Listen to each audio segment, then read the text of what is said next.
Ka an b'aw fo k'aw bɛɛ lajɛlen waleɲuman dɔn an b'a fɔ aw ɲɛna aw danse aw ka kunnafoni gafew lakalili kɛnɛ kan an fɛ Joliba TV News ale jabaranin sanfɛ radio Joliba an lamɛnnen don fana ka Mali kɔnɔ yan nɔ Bamako yan nɔ ka se Segukaw fɛ yen nɔ radio Joliba lamɛnnen don fana an bɛ bɛɛ lajɛlen fo k'a bɛɛ waleɲuman dɔn an b'a fɔ aw ɲɛna aw ni ɲankuma aw danse aw ka kunnafoni gafe olu lakalili kɛnɛ ka gafe ninnu bɛ sɛbɛn an y'a fɔ ten don o don a bɛ sɛbɛn an balima kunnafonidilaw de fɛ laada de don limanaw don o don walasa ka jamanadenw kunnafoni ka taa dɔgɔkun kɔnɔna la ntɛnɛn fo ka se jumadonyaw ma o la an bɛ ye kɛnɛ ka se ka gafe ninnu ka bamayɛlɛma bamanankan na walasa aw bɛɛ lajɛlen bɛ se ka faamuya sɔrɔ jamana kunnafoni la cogo min na o tuma an sigira kɛnɛ kan an b'aw bɛɛ fo dantɛ foli min na kunnafoniw b'an bolo kɔrɔ limanaw gafe ninnu sɛbɛnnen don minnu n'an bɛna an da don olu la sisan an b'a daminɛ ni fasadi sɛbɛn min ye u k'a ma ko l'indépendant ale kumana a ka kuma la bi a y'a jira k'a fɔ ko ayiwa kumaɲɔgɔnya min ni o bɛ ka to sen na Mali ni CEDEAO cɛ a jarala k'a fɔ ko sigikafɔ balalen n'o ye sommet extraordinaire ye o bolodalen don ayiwa juma nata in na Ghana jamana kan u ka faaba yɛrɛ la Accra a jarala k'a fɔ jamanakuntigi colonel Assimi Goïta ale kɔni welen bɛ o kɛnɛ kan an bɛna an da don o la sisan l'indépendant kɔnɔ ni l'indépendant y'o fɔ limanaw l'essor fana ye kuma in a y'i da don a la sabu l'essor y'a jira k'a fɔ ko nin kɔni ye jigi sigikafɔ de ye sabu jigiyaw bɛ se ka dafa sigikafɔ min na Mali ni CEDEAO cɛ l'essor y'i da don o la limanaw an bɛna o fana ɲɛfɔ aw ye kuma fila in ni l'indépendant ni l'essor bɛ ɲɔgɔn dafa a la o mana bɔ yen le soir de Bamako kumana soir de Bamako y'a jira k'a fɔ ko diɲɛ waribonba min bɛ yen n'u k'a ma ko Banque mondiale ko ale bɛ ka ɲɛtaga baara dɔw boloda walasa ka Mali dɛmɛ don nataw la min bɛ tali kɛ Banque mondiale ka lasigiden min bɛ Mali la n'o ye Clara Ana de Souza ale ni an ka fangabolo min ɲɛsinnen don nafoloko ma ko olu ye ɲɔgɔn ye dɔw kɛ hakilina falen dɔw baara ninnu taabolo la an bɛna an da don o la soir de Bamako kɔnɔ o mana bɔ yen limanaw k'a jira k'a fɔ marisi kalo tile 23 ka na san 2019 ka na bila marisi kalo tile 23 san 2022 min ye san 3 ye limanaw fagaliba min n'a kɛra Ogosagu limanaw n'a fagali ɲɔgɔnna ma deli ka kɛ Mali la yan fɔlɔ maa 100 ni kɔ limanaw k'olu bɛɛ lajɛlen daji sɔgɔmada kelen le 5 kumana ka bi o mana bɔ yen terrainko kuma bi a terrain min ni a na kɛ jamana ɲɛmɔgɔw terrainko in u tɛ a ko de kalama wa walima terrainko kuma min n'a fɔra n'o ye terrain min n'a bɛ boli limanaw Mali dugubaw ni ɲɔgɔn cɛ ka taa fo Dakar Senegal faaba la ko terrainko in kɔni a kɔni kɛn bɛ jamana ɲɛmɔgɔw b'a kuma de fɔ ka mana biri jamanadenw ɲɛna Sanksi de y'a kuma fɔ de an bɛna an da don a la sisan Nouvelle Horizon fana kumana Nouvelle Horizon y'a jira k'a fɔ nin wagati in na limanaw an ka wasabulonba n'o ye CNT Conseil national de transition limanaw ko maa damadɔ b'a kɔnɔna la minnu ka kuma kɛn bɛ kuma jurunta kalantan kunni ju foyi t'a kumaw la kuma bɛɛ i b'a ye u bɛ bɔ réseaux sociaux kan ka kuma limanaw yɛlɛmaniba min bolodalen don an ka jamana kɔnɔ yan i b'a sɔrɔ maa caman de bɛ CNT in kɔnɔ minnu bɛ bɔ ka kuma caman fɔ kuma ninnu waleya yɛrɛ i t'a dɔn a bɛ kɛ cogo a bɛ na kɛ sira o sira kan nka ninnu b'u dafa kumabaw la limanaw k'a sɔrɔ ni jamana yɛrɛ bɛ lahalaya min na bi kuma sɛbɛn ma fɛn ɲɛ o kuma taa se kumaw ma kuma minnu bɛ yen ni maa bɛ se k'a fɔ maa t'a kɛcogo yɛrɛ dɔn Nouvelle Horizon de y'a fɔ dɛ an bɛna an da don a la sisan an bɛ sɔrɔ ka kuncɛ ni min ye le Challenger limanaw l'embargo n'o ye embargo min ni o ye gɛrɛntɛ ye CEDEAO kɛlen don ka min sigi Mali da la limanaw ko musolakaw tɔrɔ bɛ a ko la bi dɛ musolakaw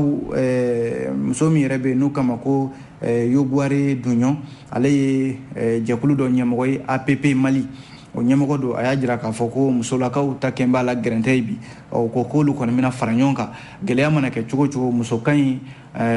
jamana kɔnɔ ka kuma walasa fɛɛrɛ bɛ se ka sɔrɔ a la o k'olu bɛna jɛrɛba dɔ kɛ min ye marisi kalo tile 26 natɔ in ka jamana ɲɛmɔgɔw dɛmɛ a ko siratigɛ ninnu na nin de ye kunnafoniw la bakurunba damadɔ ye gafew kɔnɔna la bi an bɛna an da don minnu na sisan min ye an b'a daminɛ ni l'indépendant ye limanaw l'indépendant kumana l'indépendant y'a jira k'a fɔ CEDEAO ani Mali cɛ kumaɲɔgɔnya min na kuma fɔlen bɛ bi a jarala k'a fɔ ko min ye kumaɲɔgɔnyaw o bɛ to sen na ko jɛrɛ balalenba bɛ o bolodalen don juma nata in na Ghana jamana kɔnɔna la u ka faaba yɛrɛ n'o ye Accra ye a jarala k'a fɔ tile 3 tɛmɛnen kɔfɛ maa min bɛ yɛrɛ n'ale de bɛ CEDEAO ka cidenya la bi n'o ye Goodluck Jonathan ale min ye Nigeria jamanakuntigi kɔrɔ ye limanaw a cira kana Mali kɔnɔ tile 3 kɔfɛ CEDEAO jamana ɲɛmɔgɔw y'a jira k'a fɔ ko ayiwa ko u bɛna jɛrɛ balalen boloda min kan ka kɛ mars kalo tile 25 Ghana jamana kan a jarala k'a fɔ nin kɔni bɛ min jira o ye k'a fɔ CEDEAO ni Mali u cɛ kuma ɲɔgɔnya k'a bɛna fɔ u bɛ k'u to ka gɛrɛ bɛn na dɔɔni dɔɔni n'i ye jateminɛ kɛ lettre dɔ bɛ yen min ni o cira mars kalo tile 22 min cira ka ɲɛsin Mali ministre min n'o ɲɛsinnen don an ka jamana ni jamana wɛrɛw cɛ koɲɛ ma ko k'a fɔ a ɲɛna ko u bɛna jɛrɛ balalen dɔ kɛ mars kalo tile 25 Ghana jamana ka u ka faaba la Accra ko tile 3 Goodluck Jonathan ale ka taama in kɔfɛ a jala k'a fɔ ni jɛrɛ balalen min n'a bɛna kɛ CEDEAO ni Mali cɛ sabu jɛrɛ in kuma tɛna kɛ foyi ka ni Mali jamana tɛ o la sa yɔrɔ CEDEAO ka ciden min nana yan Goodluck Jonathan o ni Mali jamana ɲɛmɔgɔw ka kuma ɲɔgɔnya la furanjɛla fanga hakɛ ko a n'a furanjɛla fanga bɛ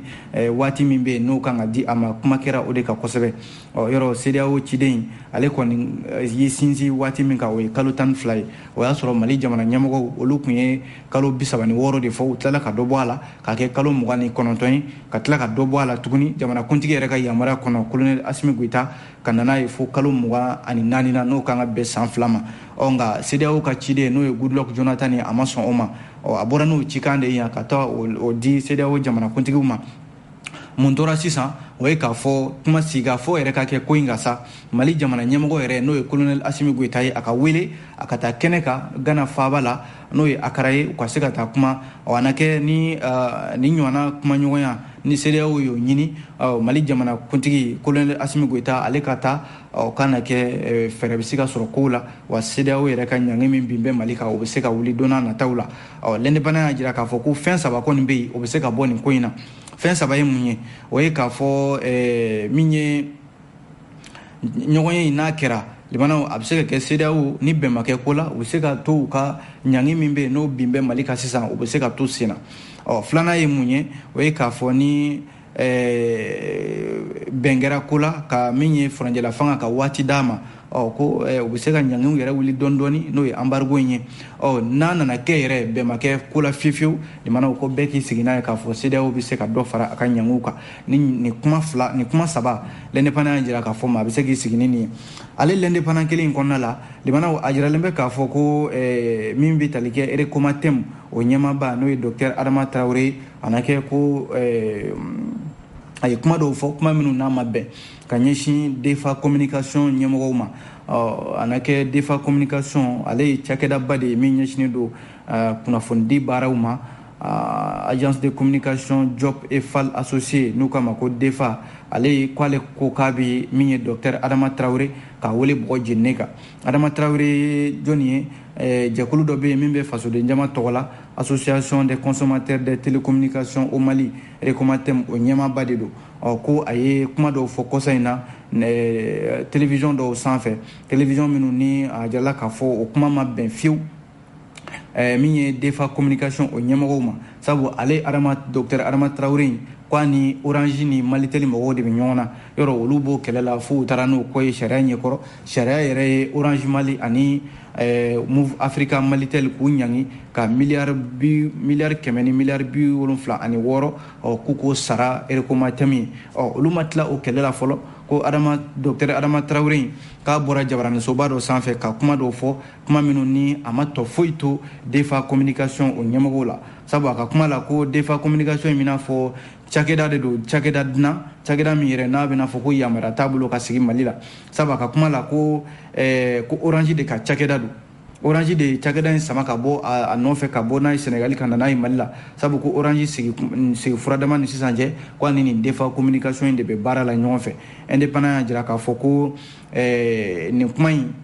DEFA communication ɲɛmɔgɔ yɛrɛ ye kunnafonidi kɛnɛ min sigi u ka jabala la ACI 2000 la ko nin kuma in tɛ dɔwɛrɛ ye ko ka olu ka cakɛda ka kuma nɔrɔ a la kuma min ni o ye tɔgɔ tiɲɛ yɛrɛ ye min ye DEFA communication ɲɛmaa tɔ kelen n'o ye Amadu Mustafa Diop ye a y'a jira k'a fɔ ko Mali jamana a mago tɛ ni maa fasugu ni muso fasugu la limana walima Mali mɔgɔ t'a denw na minnu bɛ yen n'olu bɛ jamana yɛrɛ ka kumaw fɔ ka ɲɛsin a cakɛdaw ma cakɛda minnu bɛ yen n'olu bɛ ka sɔrɔ yakubaya walima ka jamanadenw yɛrɛ ta baara la ko DEFA communication yɛrɛ ni Dr Adama Traoré y'a jira k'a fɔ ko Orange Mali de nana n'a ye ka bɔ Senegal ko wa olu de bɛ ka a don dungada fɛ Amadou Moustapha Diop a y'a jira k'a fɔ ko DEFA communication a nana cogo di a ko kabi san 1992 Amadou Moustapha Diop a y'a jira k'a fɔ ale ni maa min bɛ baara la ɲɔgɔn fɛ bi n'olu de ta ye DEFA communication ye Amadou Moustapha Diop ani Dawuda Sila Fall DEFA communication yɛrɛ tɔgɔ dan bɛ olu de la a ko kabi san 1992 yɔrɔ o tɛ bi ko ye ko DEFA communication k'a sɔrɔ yɛrɛ ni tɔgɔ in ma da a la san 1997 min ye k'a sɔrɔ Orange mana Icatel de tun bɛ Mali la yan ko Icatel ale ye sugubulon dɔ dayɛlɛ sugubulon min n'a ye wele bila cakɛda caman ma kɛ yɛrɛ ye cakɛda ka baara dɔ kalifaw la olu kɔni y'u kanbɔ o baara in nɔfɛ o baara in o nana di u ma o sera baara in kɛcogo la o dun y'a sɔrɔ yɛrɛ ko DEFA Orange mana fɔlɔ Mali la yan jango k'a fɔ ko a nana DEFA communication ye Mali la o ko min ye DEFA communication tigi fila ye n'o ye Amadou Moustapha Diop ani Dawuda Sila ye kɔni taara u ka kalanw kɛ jamana kɔ kan u y'a ye sa ka segin ka na jamana kɔnɔ ka cakɛda dayɛlɛ min bɛ se ka kɛ nafa ye jamanadenw ma ani min bɛ se ka kɛ nafa ye jamana yɛrɛ ma ko DEFA communication b'o taabolo de ka bi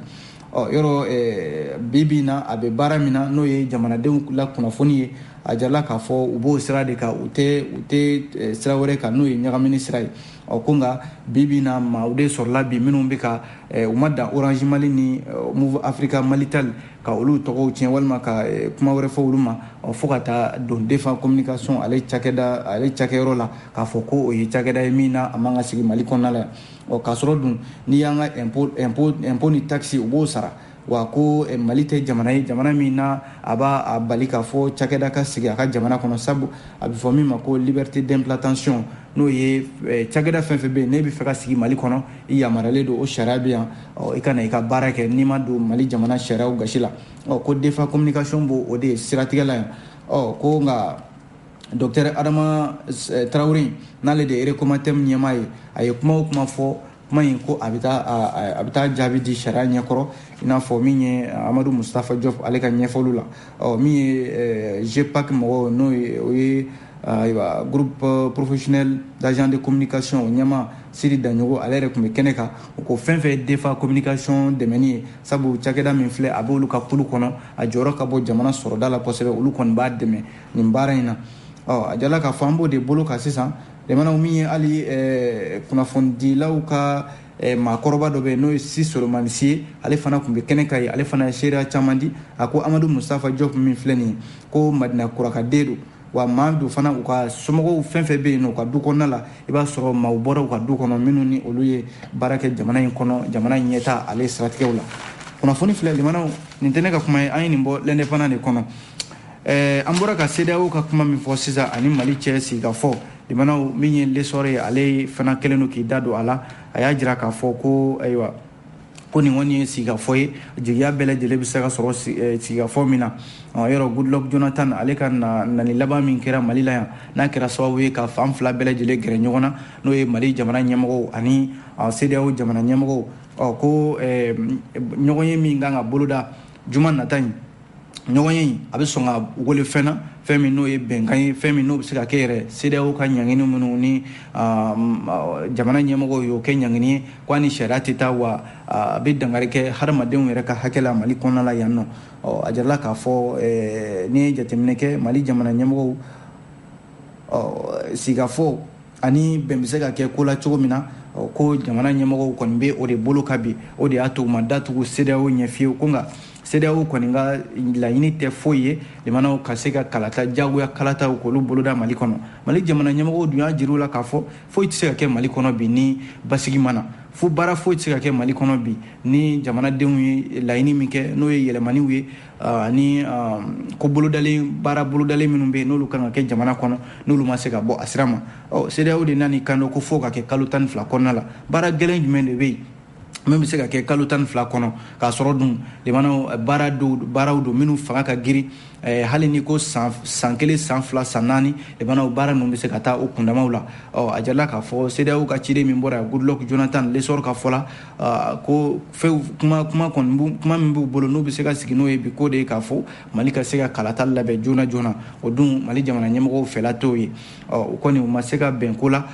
kabi CEDEAO ye a ka ɲangi bɛ Mali ka janvier kalo tile 9 fo ka n'a bila bi la ani UEMOA limanaw Mali jamanadenw y'a jira k'a fɔ nin kɔni ye bengani de ye nin ye jamanadenw tɔɔrɔli de ye ka embargo kɛ Mali kan k'a sɔrɔ dun Mali u ma fingɛ u ma jɛkɛ Mali ko de k'a bɛ fɛ k'a ka jamana dilan a bɛ fɛ k'a ka jamana bɔ nɔgɔ la ni CEDEAO y'o kɛ ɲangini ye k'o bi Mali kan Mali jamana ɲɛmɔgɔw y'a jira k'a fɔ o kɔni o tɛ baasi ye nka olu fana ma datugu nka CEDEAO de kɛmɛ ka i jɔ yɔrɔ kelen bi sabu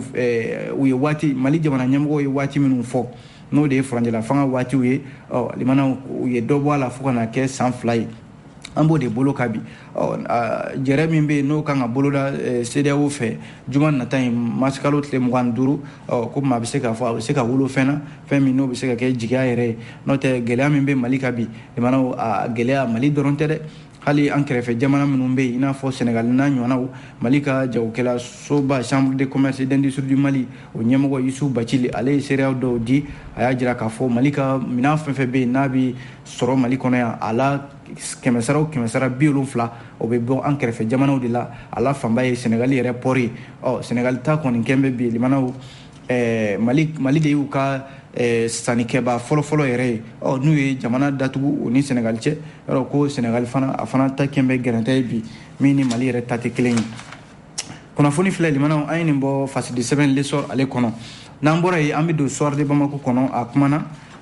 limanaw Soir de Bamako y'a jira k'a fɔ min bɛ tali kɛ Mali ni a dɛmɛbaa jɛkulu i n'a fɔ diɲɛ waribonba min bɛ yen n'u k'a ma ko Banque Mondiale ko Banque Mondiale bɛ fɛ ka sira kura dɔw ta walasa ka Mali jamana dɛmɛ don nataw la o de la min bɛ tali kɛ minisiriso min bɛ yen n'o ɲɛsinnen don an ka sɔrɔkow ma Alfuseni Sanu ko ale ye mars kalo tile 22 tɛmɛnen Banque Mondiale ka bolofara min ɲɛsinnen don Mali kɔnɔ la yan o ɲɛmaaba Madame Clara Ana de Souza k'a y'o bisimila kuma in kɔnɔna la a y'a jira k'a fɔ ayiwa Mali kɔni bɛ waati dɔ kɔnɔ sisan min ye CEDEAO ka ɲangi ye o kɛmɛ ka gɛrɛntɛ o kɛmɛ ka tiɲɛniba de don an kunna nin waati ninnu na ko sigafɔ in kun ye mun ye o ye k'a fɔ Mali jamana ani Banque Mondiale limanaw u bɛ se ka baara kuraw boloda kabi janvier kalo tɛmɛnen na o baaraw yɛrɛ tun bɛ sen na ko Mali ma kɛrɛnkɛrɛnnenya nafolo minnu bɛ yen n'olu kun kan ka sara Mali jamana fɛ olu de nana fara ɲɔgɔn kan limanaw o bɛ miliyari 100 ani miliyari 10 bi an kɛrɛfɛ jamanaw nafolo minnu bɛ yen ni juru yɛrɛ don an kan ka sara k'a bɛ se o la bi ka sababu kɛ an ka nafolo min ni UEMOA kɛmɛ k'i tɛgɛ biri o kan an sen tɛ ka o sɔrɔ a jarala k'a fɔ a kɛmɛ sababu yɛrɛ kosɛbɛ nafoloba min kɔnɔna la sabu CEDEAO kɛlen don ka ɲangi min ta Mali kan limanaw ɲangi kɔni n'i ko ko damatɛmɛ wale don i ma kuma sabu nin kɔni ka fiɲɛ yɛrɛ de tigɛ malidenw na CEDEAO b'o sira de kan bi Banque Mondiale y'a ye sa ale kɔni ye bɛɛ de jɛ ye ale kan ka ale tɛ politiki ko la nafolo ko de y'a ka baara ye a ka Mali jamana dɛmɛ bi o de la bi na ko Banque Mondiale ka nin lasigiden min bɛ Mali la yan n'o ye Madame Clara Ana de Souza a y'a teliya ani Mali minisiri min bɛ yen n'o b'an ka sɔrɔko kunna u ka ɲɔgɔn ye joona walasa ka se ka nin gɛlɛya ninnu ka dɔ bɔ a la o de ye siratigɛ la a jarala k'a fɔ balonntanya ani an ka baganw ka dumuniw ani min ye baganw bɛ se ka gɛn ka taa yɔrɔw la u bɛ se ka lafiya yɔrɔ minnu na cogo min na ani min bɛ tali kɛ lakanabaliya min n'o o ɲɔ ɲɛnen don halisa jamana camancɛ n'a woroduguyanfanw la Banque Mondiale bɛ fɛ k'i bolo bila jufa la ka nafolo caman de di Mali ma don nataw la walasa ka se ka nin gɛlɛya minnu fɔlen filɛ nin ka dɔ bɔ a la a jarala k'a fɔ janvier kalo tɛmɛnen na ko miliyari 12 ɲɔgɔnna o dira o kɔ miliyari 450 ani 54 o fana kan ka di don nataw la walasa ka se ka dɛmɛ don nin baara ninnu na ayiwa kunnafoni filɛ limanaw an ye nin bɔ Soir de Bamako ale kɔnɔna la n'an bɔra yen an bɛ don fasedi semaine de Sphinx kɔnɔ limanaw Sphinx kumana hakilila jigin do dɛ limanaw nga ni hakilila jigin nin tɛ ɲuman ye sabu dusukasi de do Mali kɔnɔna la yan ni ɲɔgɔnna ma deli ka kɛ fiyewu ka min ye maa 100 ni maa 70 ani kɔ k'olu bɛɛ lajɛlen daji sɔgɔmada kelen limanaw o de kɛra Ogosagu hali ni y'o fɔ bi maa min bɛ n'a tɛ Maliko kalama o na se ka dɔ fiy'a la nka Sphinx kumanen bɛ a ka bi sabu an b'a a san sabana kunbɛ de la mars kalo tile 23 san 2019 o don a gɛlɛyara Mali kɔnɔ kosɛbɛ min ye mars kalo tile 23 ye san 2022 limanaw Ogosagu fali min kɛra ni fasiridila y'a jira k'a fɔ nin kɔni ye dabangama yɛrɛ de don sabu ko fagali limanaw a bɛna fɔ a dabɔra kama wa a labɛnna ka se ka a ko yɛrɛ ka a ɲɛnamaya walasa nin ma kofɔlen ninnu bɛ se ka fa cogo min na limanaw ni ye jateminɛ kɛ muso kɔnɔmaw u ka ala yɛrɛ tɛ sɔn min yɛrɛ ma fiyewu den fitinin n'a ba cɛ limanaw olu faratɔ o ye baara ye dɛ ko nin donni kama muso kɔnɔmaw ka dankari kɛ olu la cɛkɔrɔbaw denmisɛnnin fitininw musow ani maa minnu bɛ n'olu kɔrɔla limanaw ka baga u ma min ye maramafɛnw ye muru n'a ɲɔgɔnnaw ani marifaw k'u jɔ k'u nikɛnɛw karaba limanaw o de kɛra Ogosagu wa o de ja bɛ sen na hali an bɛ waati min na ko sisan n'i y'a kuma fɔ a bɛ ji jigin maaw ka ton na o la sa Ogosagu ale min n'a ni Bankasi cɛ kilomɛtiri 14 mars kalo dɔ tile 23 san 2019 ni kunnafoniya bɔra ka bi k'a fɔ nin ɲɔgɔnna faliba limanaw u taara bin maaw kan u ma dan maaw yɛrɛ fali ma dugu in u y'a kɛ tomongolo de ye sabu fɛn fɛn bɛ yen n'o bɛ ko o bɛ se ka kɛ magoɲɛfɛn ye a donni kama maa jugu ninnu u y'a bɛɛ lajɛlen dakolon ci ka filenkolo ci ka taa n'a ye nka limanaw a jala k'a fɔ an b'o de bolo ka nin waati ninnu na min ye kunnafoni minnu dira a waati la bɔlɔlɔw sanfɛ a ye bɛɛ lajɛlen dabali ban ni maa bɛ se k'a fɔ bi o Ogosagu kelen limanaw a kɛra sababu ye a kɔfɛ maa de ma sɔrɔ tɛgɛ bɛ se ka ɲɛsin maa ma ko nin de ye Ogosagu a faliba kɛ hali sini o sɛgɛsɛgɛli bɛ sen na limanaw o wulikajɔw bɛ sen na maa 100 ni maa 74 sɔgɔmada kelen ka olu bɛɛ lajɛlen daji limanaw a kɛra misigi ye dɛ kunnafoni filɛ le Sphinx ale de y'a fɔ limanaw yan'an ka bɔ Sphinx kɔnɔ a jaralen bɛ k'a fɔ ko terrain ko kuma de bi yan nɔ terrain min ni a kuma bɛ ka fɔ nka limanaw terrain ko kɔni a kɛn bɛ kuma de ye nka ta tɛ bɔ sisi tɛ ka mɛnɛ a jarala k'a fɔ min ye terrain a jɔra a bɛ san caman bɔ sisan arayi min na a fɔra k'a fɔ o bɛ ka dilan so kuraw bɛ ka dilan ka peinture kuraw ko olu la ka maaw ka mana biri maaw ɲɛna yɔrɔ arayi k'a daminɛ min ye Régie des chemins de fer du Mali RCFM ka bɔ o la ka na kɛ Transrail Dakar Transrail ye ka bɔ o la ka na kɛ Dakar ferroviaire ye limanaw fo ka na bila cakɛda kura dɔ bɛ yen bi n'u k'a ma ko Société de patrimoine ferroviaire du Mali SOPAFER terrain ko bɛ olu de ka bolo ka bi olu de bɛ ka baara bɛɛ lajɛlen kɛ nafolo min taara ka di u ma miliyari caman ko ka terrain wuli hali sisan limanaw ta tɛ ka bɔ sisi tɛ ka mɛnɛ Sphinx y'a jira k'a fɔ ko kɔsa in na u ye terrain kunkolo kɔrɔba dɔ bɔ ka bɔ n'a ye Korofina garage kɔnɔna la ka munumunu Bamakɔ ka wagon dɔw tugu a la ko o kɛra i n'a fɔ ka mana de biri maaw ɲɛna walima ka terrain ko kuma min n'a kuma bɛ ka fɔ nin t'a siɲɛ fɔlɔ ye o sabu ko kabi san 2018 ne maaw hakili b'a la minisiri min bɛ yen n'ale de tun bɛ an ka jamana taamako kunna Baba Mulayi ale o kɛra kalata waatiw la ale bɔra terrain kunkolo dɔ kɔnɔna la ka terrain kunkolo in ta ka taa n'a ye kita ka segin n'a ye maaw kun hakili la o donni ni bi cɛ ko sisan b'a sɔrɔ terrain kɔni a bɛ taa ni ka segin la Bamakɔ ni ani Dakar cɛ ko nka min bɛ sen na bi bɛɛ ɲɛ b'o la wa min kɛra o don ko fana mars kalo tile 4 terrain kunkolo kɔrɔba dɔ bɛ yen n'u k'a ma ko CC 2205 limanaw u y'ale bɔ Korofina garage kɔnɔna la ka munumunu n'a ye Bamakɔ dugu kɔnɔna la a waati minisiri min yɛrɛ bɛ yen n'ale bɛ taama ko kunna madame Danbele Madina Sisoko ale ye communiqué dɔ kɛ k'a fɔ ko ayiwa ko terrain kunkolo dɔ bɛ yen a bɛna bɔ ko maaw k'u kɔlɔsi maaw ka siraw bila maaw kun hakili la ko nin kɔni ye bɔda dɔ de daminɛtɔ ye ko nka limanaw a kɔni kɛra kuma de ye ten an bɛ waati min na ko sisan cheminot n'o ye terrain baarakɛlaw ye olu b'a dɔn min bɛ sen na olu b'a dɔn k'a fɔ nin tɛna kɛ baara ye baara min n'a a bɛ se ka ɲɛ sɔrɔ fiyewu sabu olu b'a dɔn terrain kunkolo min filɛ nin ye n'o jamana ɲɛmɔgɔw bɛ k'u disi gosi n'a ye bi SOPAFER ale bɛ ka yɔrɔ wulikajɔ kɛ ka donni ni bala ta ka yɔrɔw peinture ko n'o tɛ ko maa minnu bɛ yen ni olu bɛ terrain ko kalama i n'a fɔ Mamadi Jula Dramé ale ye kunnafoni kɛnɛ dɔ sigi ale y'a jira k'a fɔ ko terrain bɛ jɔyɔrɔ min na n'o y'a garage ye i n'a fɔ Togoto ale fanfɛlaw la ko o yɔrɔ yɛrɛ tiɲɛnen don kuma tɛ k'a fɔ k'i b'a fɔ k'i bɛ terrain wuli ka bɔ Bamako yan ka taa Dakar limanaw an b'o de bolo ka bi terrain ko kuma min n'a bɛ k'a fɔ k'a bɛna fɔ ko ministre so in min bɛ sirabakow kunna ko a tɛ foyi de kalama terrain ko kuma in na ayiwa 5 de y'a fɔ dɛ limanaw aw bonya b'a la n'an bɔra yen an bɛ don Nouvelle Horizon ale kɔnɔ a kumana limanaw Nouvelle Horizon y'a jira k'a fɔ nin wagati in na ko an ka CNT n'o ye Conseil national de transition ye député minnu bɛ yen ni olu de bɛ député jɔyɔrɔ la bi limanaw ko CNT bɛ fɛ ka danaya min d'an b'a kan n'o ye jamanadenw kumada ye limanaw k'u bɛ fɛ ka danaya in bɔ a kan dɛ k'a sababu kɛ maa dɔw ye minnu bɛ yen ni kuma fasugu bɛɛ lajɛlen de bɛ b'u da jamana in kɔnɔna la walasa Nouvelle Horizon y'a jira k'a fɔ yɔrɔ yani Ibrahim Bokar Keita ale ka fanga ka bin min ye M5 RFP ye o maa mafalenba minnu bɛ yen n'olu de bɛ CNT in kɔnɔna la bi olu caman ye CNT kelen in kɛ k'a fɔ ko ayiwa ko CNT in tɛ fɛn min ni sariya y'a sigi ko wa ko jamanadenw t'a kɔ Ibrahim Bokar Keita ka fanga binnen o maa kelenw de nana don Conseil national de transition in kɔnɔna la ko wa ayiwa u kɔni cɛra bɔlɔn kɔnɔna la Nouvelle Horizon de ka kuma don dɛ ko wa maaw don minnu ni a baara dɔn foyi t'u la a baara CNT yɛrɛ kan ka taa taabolo minnu fɛ limanaw ko u tɛ ka taa o taabolo fɛ u taw kɔni kɛn bɛ kumaw ye ten bɔlɔlɔw sanfɛ walasa a jarala k'a fɔ CNT maa damadɔ bɛ yen i n'a fɔ Abubakar Sidiki Fɔnba ani Adama Jara Ben le cerveau fo ka taa se Amina Fofana ko ninnu ka kumaw réseaux sociaux sanfɛ limanaw ka kɛmɛ ka bɛɛ de dabali ban bi maa min bɛ yen n'o kan ka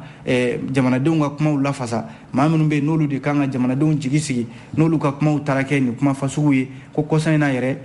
yɔrɔ Isa Kawjim ale kɔni ye place di Abubakar Sidiki Fɔnba de ma nin waati in na sabu maa fɔlɔ min bɛ yen n'ale bɛ bɔ réseaux sociaux sanfɛ bɔlɔlɔw ka kuma fasugu bɛɛ lajɛlen fɔ kuma minnu yɛrɛ limanaw ni i k'i makun a ka fisa n'a ye